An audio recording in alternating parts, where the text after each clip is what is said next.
Hey guys, Danny Johnson here, and today I'm going to show you how to change the oil pressure sensor as well as a filter screen known as the lifter filter. This process is a little easier on this 2015 Plus generation because it's on the front of the engine. But to get full access to the filter part that you'll see later, it is easier to have the intake manifold out of the way. I will include that step as well and a link in the video description if you want to go more into it. And at some point, we're going to start with a 10mm socket, and it helps on an extension like this. We're going after the negative battery terminal. So we're going to go ahead and remove this. Some may say that this is not a necessary step, but I've had a lot of comments, and this is a process I do just to make sure nothing electrical happens. So we're going to go ahead and come over to the airbox now. Just have a flat screwdriver here. We're going to undo that clamp. We're going to come over here, and you're going to push on the bottom of this tab to slide off this little hose here, and there's another one on the other side, so just push down and slide those away. We now are going to undo the throttle body here, at least just where the intake connects to the throttle body. So another flathead screwdriver, we're just removing that.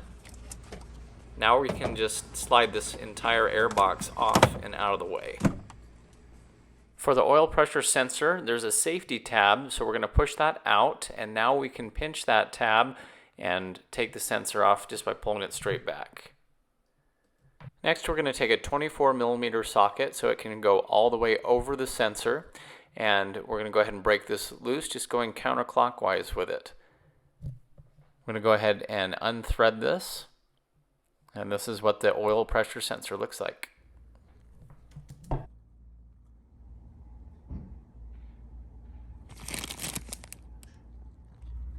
Along with the sensor, we're going to take our 8mm Allen, and we're going to remove this plug at the top and take out the little screen that's in there. It's known as a lifter oil screen filter.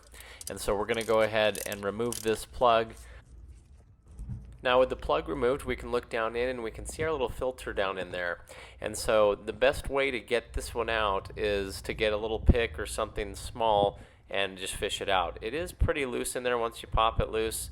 I think the older generations had a O-ring that really wedged it in here. So it would spin around quite a bit, and it took a little fishing to get this out. We want to make sure nothing gets stuck down in there.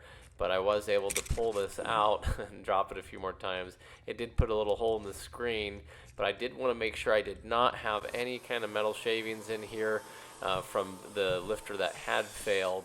So we used a vacuum and a straw and tried to vacuum things out. So again, this is something I wish I would have done with the Vlom off of the car.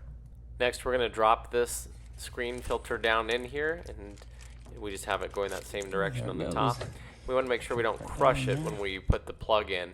We'll take some Teflon tape and put it on this plug. You want to start with a few of the threads of the plug exposed at the bottom because they're going to thread first, and then wrap it. So as you can see, it'll start to thread this way, and then we can tighten this down. So just make sure that it gets down good and snug, but you're not crushing that cap and breaking the plastic pieces. We're going to take our new oil pressure sensor, and so this is the part number that came out.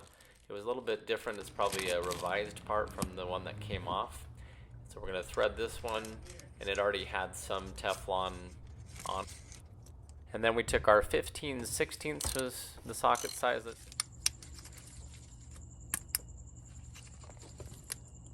So that click lock in there.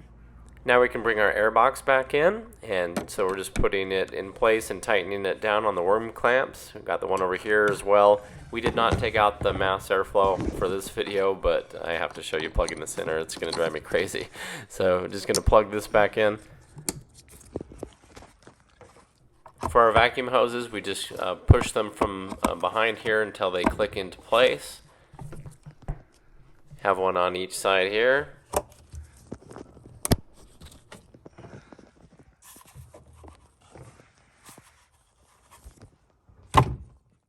Now we'll reinstall the negative battery cable with our 10mm socket. And so again, check the video description if you want to see the intake manifold removal portion. If you want to do that as well to get that screen out, it definitely makes it a lot easier. As always, thanks for watching, and check the video description for my full playlist. Thanks, guys.